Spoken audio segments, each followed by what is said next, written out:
Okay, good morning, everybody, and welcome to Chassidus in the morning. Kuntres Heichaltzu, 15 minutes. Okay, today we start the second, or the other half, so to speak, of Heichaltzu.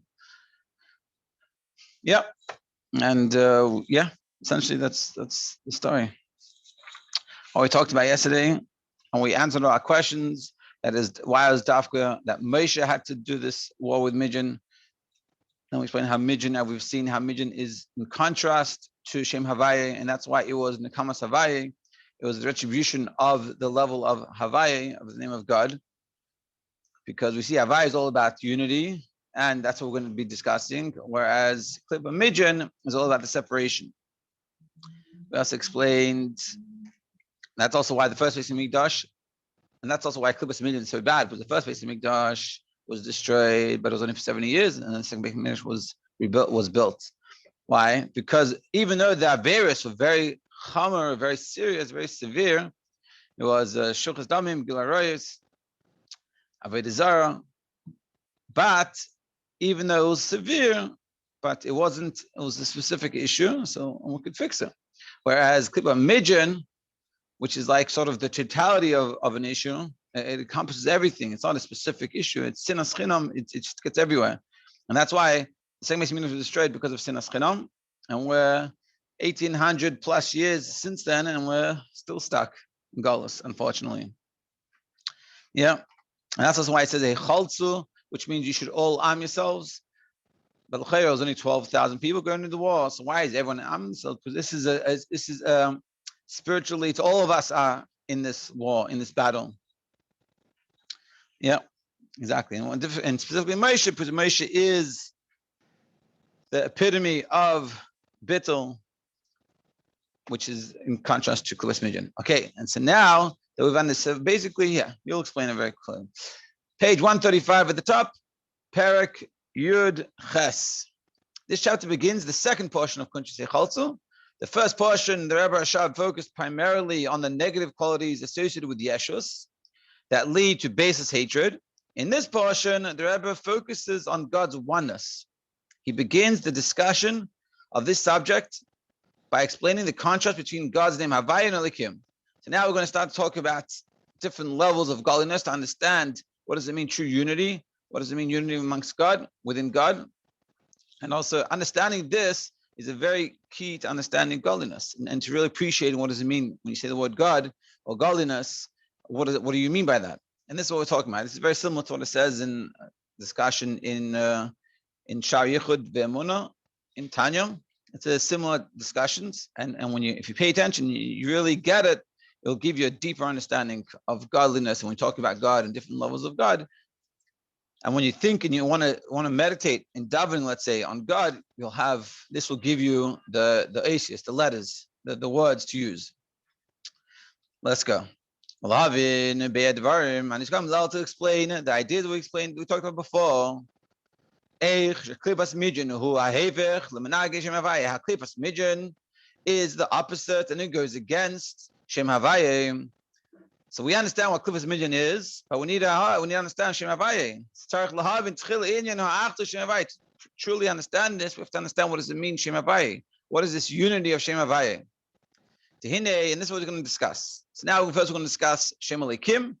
Elikim, and simply it comes from the Gematria Teva, same numerical value as nature. So it's really how God is manifest in the world and gives life to everything. Yeah, and in general, God has different names. Those names are what characterizes what He's doing. So Shem Elikim is characterized as God within nature and how He sustains nature and makes nature exist.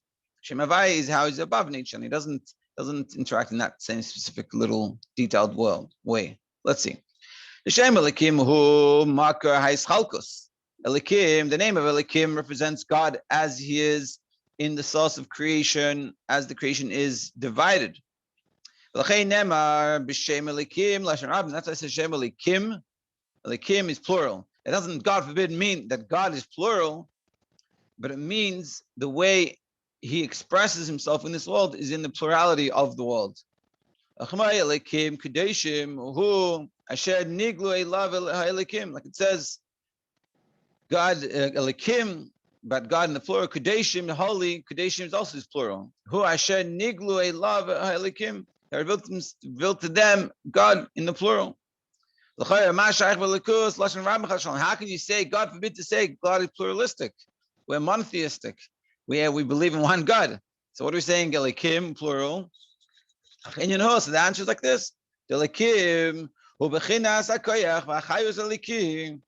Elikim? It's the godly life force. Shenimshach b'nivron, it's drawn down into creation. To keep us in existence, keep us alive. So when you say what makes me alive, what level of godliness makes me alive, it's Shem Elikim. And there's a lot of levels. There's a lot of what godliness that's being given to the world, and everyone on his level and everything on its level is getting from this Shem Elikim. And that's what we're going to discuss in detail. And it's a very geschmack idea. It gives existence to many types of creations. As we see here below, there's a lot of different levels in the world. How wondrous is your works, Hashem? Meaning, there's many levels of creation. In general, there's four types, there's four elements, four types of creation. There's inanimate, animate, which is like plants. Inanimate is like rocks, plants, animal, and humans. And that's four general categories. But in them, in each one of them, there's many levels. There's a lot of types of inanimate objects. Like simple rocks. For example, in a certain sense, there's no bigger extreme between a simple rock versus a diamond. They're both rocks, they're both inanimate, they're very different. Or you have rocks that are like, they can help make fire. They're very different, and they're all so different from each other. So too with plants and things that grow. You have asavim, dashim, tevois, peiros. You have fruits, vegetables. You also have grass. You have flowers, and they're so different, and you can go. They're so contrast. And also in the animalistic world, in animals, you have different levels of animal.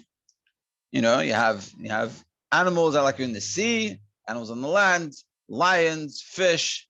It goes forever. So too with us. Now you're going to say what I mean, but we're all humans, all very much the same. But you have also very many levels. How? Because we're all very different from each other. Like it says, no two people have the same opinion. We're all different. Every single person is different, has their own different separate opinions, and the way that we see our lives and we see things. And all of this, this is all as is below. So this is in the world how it is. The Shem Elikim, it's invested in all these levels, invested in the rocks, in different levels of rocks, from the stone to the diamond, to the plants, to the trees. You have trees that are 100 years old, and you have plants, that are very small, and you have fruits that grow in 21 days. All these contrasts of things, and it's all Shem Elikim within inside of all this, and also within the animals, and also within us, that keeps us in existence. Shem Elikim, the Shem Elikim is being given, is godliness expressing itself or giving life to all these different levels of creations, but not just in the physical world, so too in the higher worlds. In the higher world, it's even more divided, and this name Elikim is giving life to all these things. Like for example, Malach shiur, just like angels above. There's infinite amount of angels, and each angel is getting life force from God from this level of Elikim. And in the spirituality, they're all on different levels.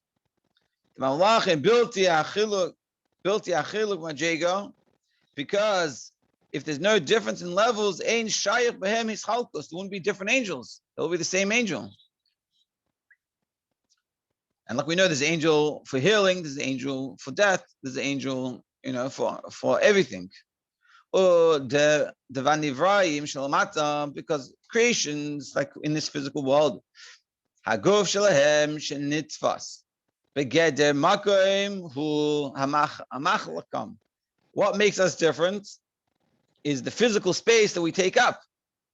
That divides us. That I'm here and you're there, and we're taking up that physical space. But in angels, there's no physical space. Don't literally have a physical space. So what makes them one different from the other and a different angel? There's no space. So the explanation is it's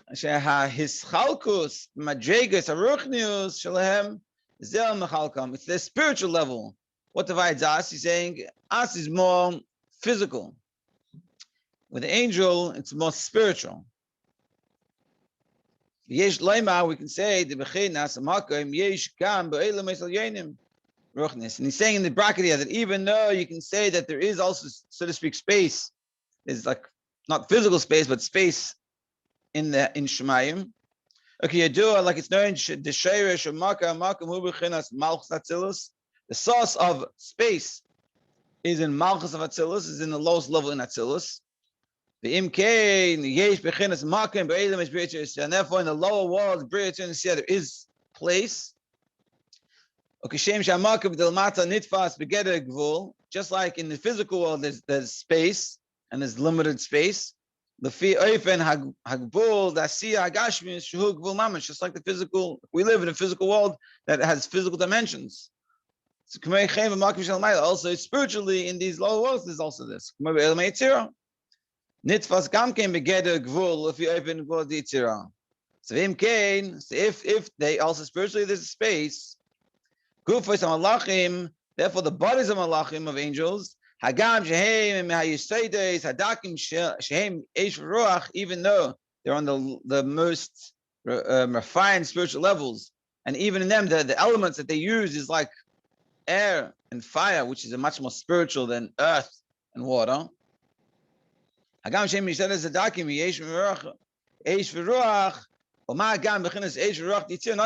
physical water and physical fire and air, but it's also from the level of Yitzira, which is a spiritual world.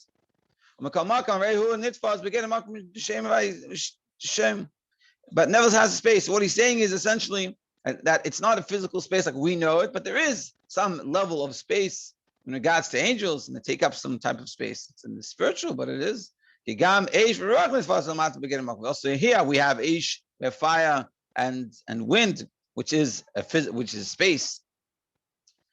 Like air pressure. Put air in a bottle, and you put more air than the bottle can contain, and the bottle will break. So even the air, it's very, very small, but it still takes up space. Yeah, air occupies space. It's fire. Just like a lightning flash. We see it. We see a fire, a bonfire, whatever. You see the thing. Even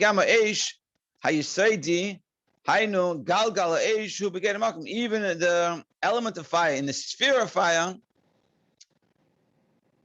meaning fire as it is exists in its elemental state, is still something there. Yeah, the goof of muchlakim. Therefore, you can say even there's a body for an angel, so to speak, that is separated. Nevertheless, even though it's true that the angels take up some type of space, but it's not comparable to our space. But the difference between the angels is not in that space that they take up, but it's in the spiritual levels. Unlike animals, let's say there's no spiritual level difference in them, in their space. It's the physical space. Or like rocks and diamonds, it's the physical space, not the spiritual standing of them. Yeah, and essentially what we're saying is that in order to understand what does it mean unity, we have to understand what does it mean unity in Hashem, what does it mean unity of Shem Havayim, and what does it mean in the world. And so first we started talking about there's a level of godliness called Shem Elikim, which is how God makes the world exist, everything on its level, with all these pratim, all these details, and the many myriads of details. When we saw different levels, in the 4 levels, all these details, and in us, and spiritually there is.